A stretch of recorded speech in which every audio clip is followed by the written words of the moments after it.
Hey, Steve Stine here from guitarzoom.com, and today we're going to be dusting off a blues classic. Get ready to dive into the iconic Red House by Jimi Hendrix. And stick around to the end because I'm going to reveal tips to make your blues playing sound even more soulful. So let's go ahead and dive in.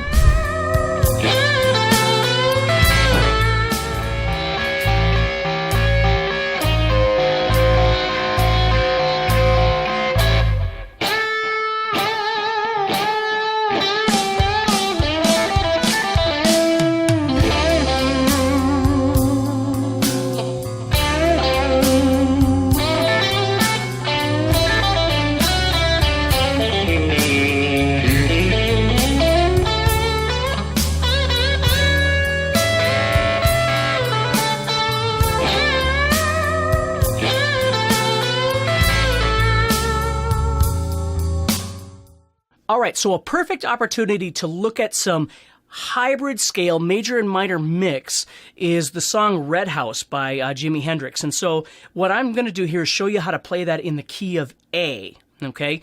He normally tuned down a half step, but I think he was in the key of B when he did it. But we're going to be playing in A, okay?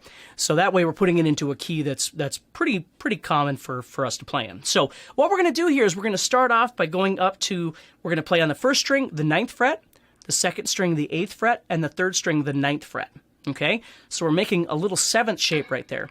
And what we're going to do is we're going to play the 3rd string, and then we're going to play the 1st string and the 2nd string over and over and over like this. Okay? And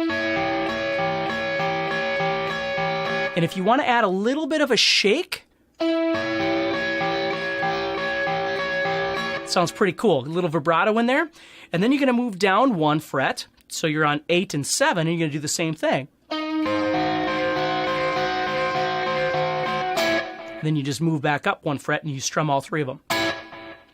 Okay, so it looks like this. Now you can slide into it. Just keep this shape and go.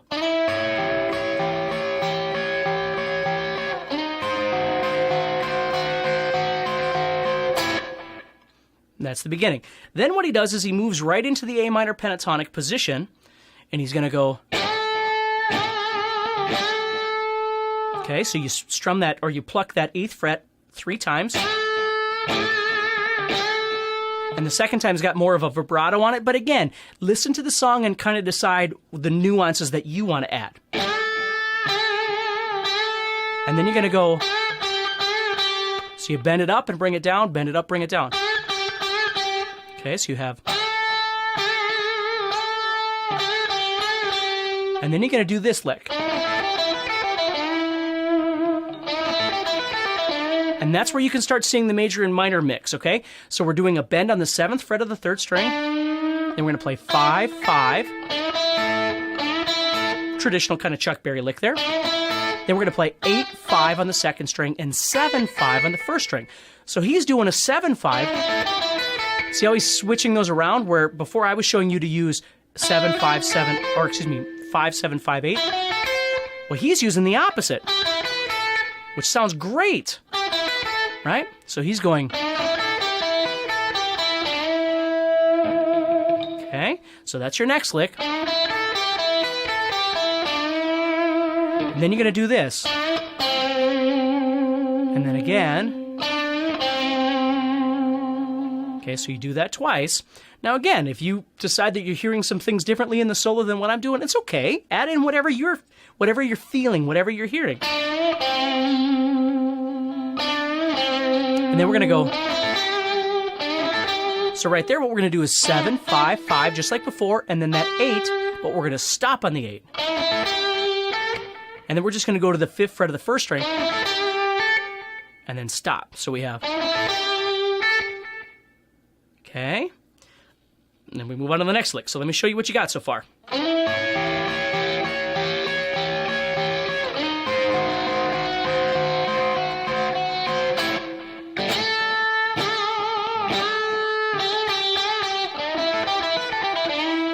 And then, again, and then we're going to go to this lick. So we're going to do the same kind of thing. Okay, so we're doing 7, 5, 5, 8, 5, 7. But we're not going to bend the last 7. See how he does the same licks over and over and over? It's just the phrases are different, right? Okay. Then we're going to go into this. And there's very reminiscent of the hybrid scale we were just looking at. So what he does is after he comes off, we're going to go into 5 and 7. So I'm doing a hammer-on from 5 to 7 on the second string. Then back to the 5. And then the 7 on the third string, just like I was telling you before. And then he does a hammer-on from 5 to 6. And then here he's going to go 7, 5, 7, 6, 5, 4.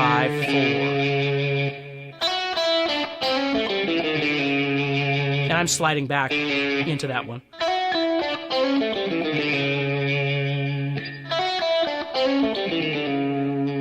Okay, then we're going to move on to this lick.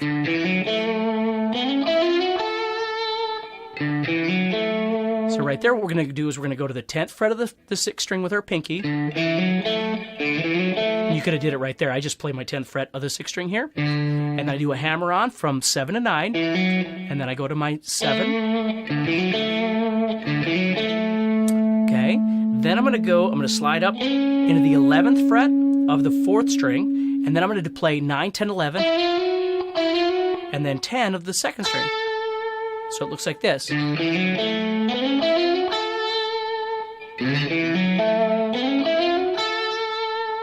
that? And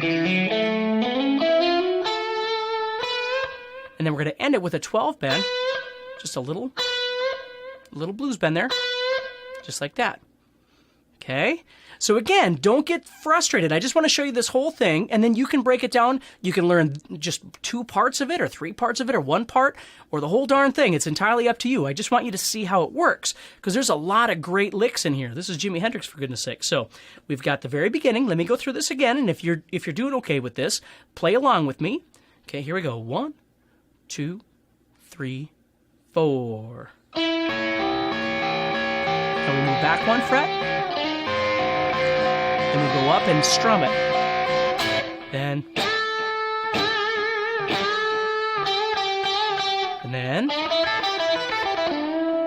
And then we've got our 2. We do that again. Then we do. And then we go.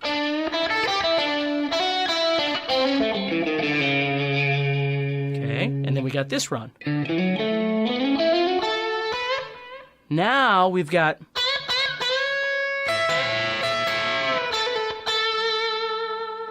Okay, so right there you're going. Okay, so we're coming off our. So we pump that 3 times. Then we attach the 12 on the first string. And we do that twice.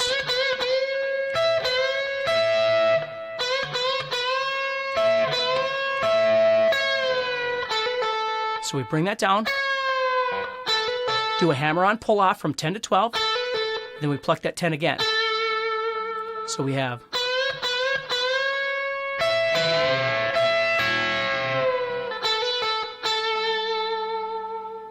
See that?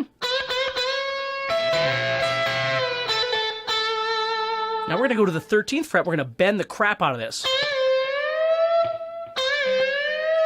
We're going to bend it way up there.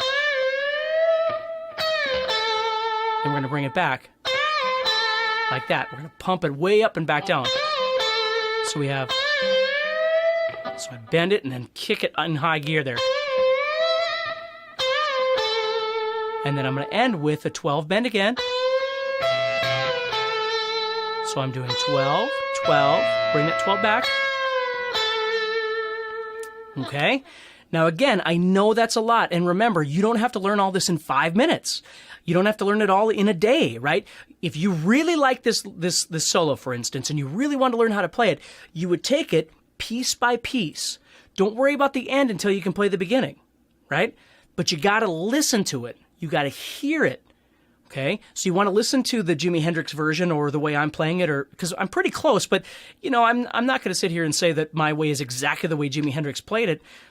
I would assume that when Jimi Hendrix played this, every time he played it, he probably played it a little bit different. But this is the way I hear it in my head, and this is the way it feels most comfortable to me. So you want to make it make sense to you. So when you first start, you're just getting this thing ready, right? And then you've got this, you got those three right there. And then you got your, then you got that lick, right? Which is just a great lick anyway. You could use that anywhere in your soloing. And then you got these two. And then you do that same kind of lick. It's just smaller. And then you do that same lick again, but then it trails off into this cool hybrid thing. And then he builds.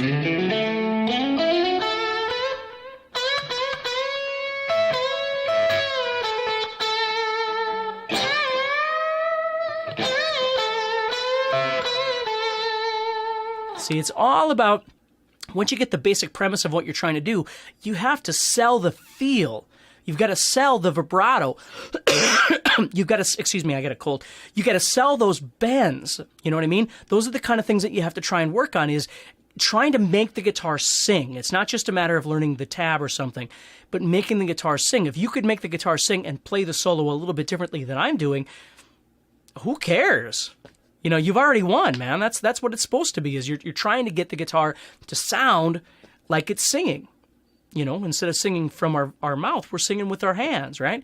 So this is just a really, really fun solo, and it's certainly worth looking at and breaking down a little bit. And again, you and I can talk about this as much as you need to. But always remember, with everything that you learn, is number one, you've got all the time in the world. There's no hurry. Okay, because we want to borrow elements from this to use in our own playing. It doesn't mean don't be all or nothing. Don't ever be that person, right? You got to do it all or you won't do any of it. Don't do that. There's stuff in here that you could use, even if it was just, which is probably my favorite lick in here, is that lick right there. But that's the one that I would use most, I think, if I was using this. Some stuff from here. Or the, I love that little ending thing too. So you just draw some of those and use them in your own playing, okay? So don't be in a hurry, right? Take your time and take it piece by piece, and only use the ones that you really think are the most important. If you listen to me play this and go, most of that I don't really care about, but that one thing in there, that's pretty cool, then that's what you need. So stay positive. Take care, keep practicing, and let's talk about this as much as we need to, but you got to keep going and you got to keep learning. Use this stuff in your playing. So take care, and I'll speak to you soon. Hey, I'd like to give you a free pass to my best courses that will take your playing to the next level fast. Just go to guitarzoom.com and get started for free. And there's also a link in the description. Thanks.